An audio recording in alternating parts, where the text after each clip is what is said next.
Hi there, welcome back. We're gonna do an album walkthrough today. This is something I've been working on for the last couple days and I just finished it up and I'm super excited to share.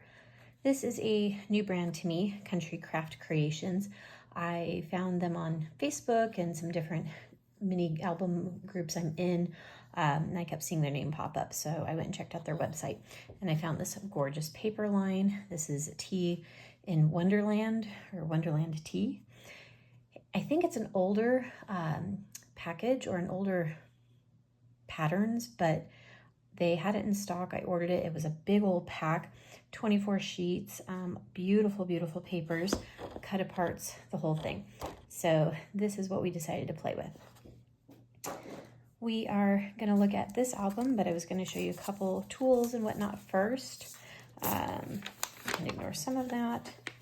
The album itself is 6 by 8.5, and I did it in this flap kind of closure. I followed the tutorial from Project 39 on YouTube. She has the actual build in the PS I Love You. She also did a layout like this book in the beautiful Graphic 45 new beach line that they have. So I followed her tutorial to make this book. This is my second or third attempt. It has not gotten easier. I love it, but I kind of hate it, the build. So here is our front cover. We do have a little bit of dimension here. We've got some real fun ribbon that we're using. These are cut aparts. I will say that the cut aparts are very much just that. They are fussy cuts. I'm trying to find a sheet of the full one. You do have to cut pieces. I should have this handy. Hang on. Well, I'll show you a partial. So here's a partial piece. So you can see that everything has to be cut out. So I did a lot of fussy cutting. I basically took one of the sheets, I think there were 2 or 3 in the package, and I pre-fussy cutted as many pieces as I thought I would use. And I do have some extras, some other little fussy cuts. So a lot of things to play with, but definitely not my favorite that I had to do this. They're also kind of close, so that was a little bit tough, but we got through it. Actually, I meant to show you tools. I used the Graphic 45 long tag as well as the regular tag. And then this fun little die cut is in play a couple different places in the book that I'll show you. And as I'm showing it to you, I believe it was just kind of a random set I found on Amazon, but it cut really great and it was really cute. So back to this. We've got this fun ribbon that looks like this normally, and we just adhered it on here. I did do kind of a little pop-up there so that it would have some space, because this does have sort of a thicker seam here and it's stretchy. And then a little cut apart, a lot of the black edging. So let's take a look. As we open up, we've got the inside flap here. I would suggest, if you're gonna do this, before you cover this piece of chipboard, I would, if you know what papers you're going to use, I would trace. Because trying to do it after the fact and remembering my measurements was not great, or at least write down your measurements, which I did not do. All right, well, let's open her up. This book just screams girly. I love it. I'm thinking cute birthday party. I'm thinking baby shower, something, but it was absolutely adorable.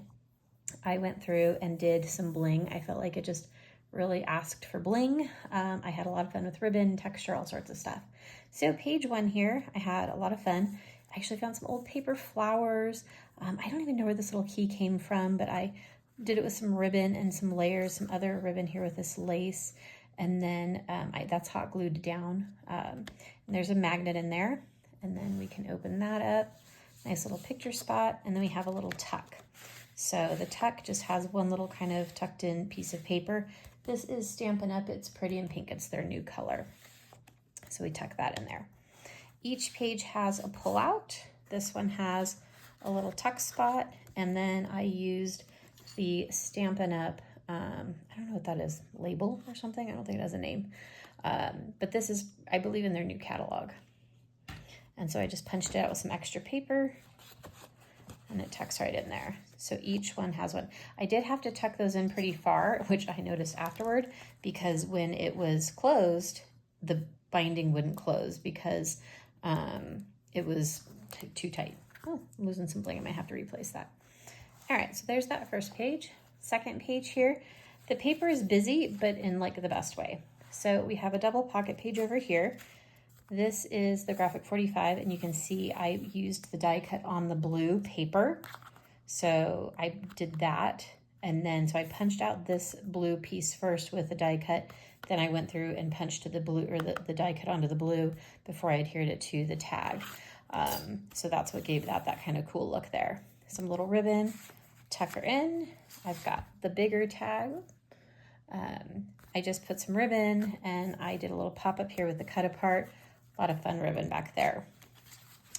My pockets always tend to be just a little bigger than I want them to be, so I also went ahead, I had some extra scrap paper and just made a little, I think it's about 4x6, 4x7 card that I can tuck in there, and then the pattern's kind of coordinated. All of my pages coordinate in terms of papers, so like this back paper matches this back paper. This here are the Cool Cut dies. These are a lot of fun to use. They're really pretty in terms of their edging. It does take a little bit of thought in terms of measuring them up, but they come in multiple sizes. So, and I hear they're being held, or actually sold somewhere in the United States now, because I forget where they're from. The United Kingdom, I think. This is one of my favorite ways to do a little pull out or a little kind of fold out without extra magnets. So I just tied some ribbon, little bows, another, I kind of matched it up. So again, that die, and this one actually goes up. So you can see it folds out, and then you could also fold it down. I left the middle black on each page, just kind of a little bit of cohesiveness there. But this is nice because it will close and be a good closure, but again, I don't have to worry about a magnet. You do have to think about it in advance because this ribbon does go all the way behind this paper. So lots of paper, or lots of places for photos in this album. Another little pull out, I left that one just blank. Again, that's that pretty in pink from Stampin' Up. And then we flip. So this one here, I used the same ribbon from the front page. I did puff up this, or I popped this up as well. Stampin' Up has the best pop-up dots in my opinion. These little bows are like a little pre-packaged bows that I got. I think it's like a Hobby Lobby. Little bling down there in the corner. You see that little bling? And then as we flip this up, there is a magnet there. I've got the little tab, and I just included some pretty pink ribbon just to kind of break up that black and white. And then in here I included just a little booklet that you could add more pictures into, or you could tuck, you know, other little items in there. This side here is also a pull open. I left it kind of simple, just kind of layered, use the little ribbon, just kind of indicate a little tab there, and then a little bit of bling on each side. So again, the papers all kind of coordinate. This is such a soft, sort of pretty color. Little pull out. This one has a tuck spot. That's kind of the little black slip to remind me that that's a tuck.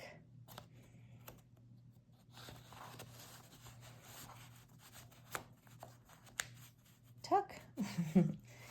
All right, and then flipping. All right, I realized ways in I hadn't done a waterfall page, so I went ahead and did that. Definitely went with the magnet, and I did it on that top one just to kind of give it a good hold. These would fit a 4x4. I didn't put anything on top of them. I just alternated papers, so it's just black up on the top. And you've got that there, holds it down nicely. Another ribbon closure. I had all this ribbon just handy, so it's all just kind of random. I was doing this because I had a bunch of scraps laying around. I had plenty of paper. I still have plenty of paper. I could easily make another project, but I forget how much I love the look of this, doing this kind of matting with different patterns and kind of just giving a little spacing. I think it's so much fun. And then obviously, again, I continue to ink everything in black. A little cut apart, just a little something. You can open here, little strip. You can go this way, pink, and we can close that. So again, closure, just kind of holds it down nicely. Last page, my bling. I'm gonna have to replace that whole little strip there. This last page was just a little pocket page. I used one more graphic 45 tag. I did not do the cutout on this one because I liked this paper so much. I wanted to leave it. Little cluster of ribbon up there.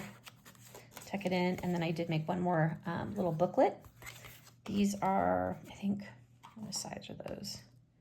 5 by 6. So big enough to throw a couple little pictures in. You could also throw some white paper in there and journal, and just kind of do what you want with it. This paper here coordinates to the front cover, and I'll fix my bling in a moment. So I love it. I think it's fabulous. I love this paper. It's absolutely gorgeous. Oh, my little ribbons and stuff are in the way. Love this. Had so much fun with it. Spine, back, I swapped it out to kind of, match it up there.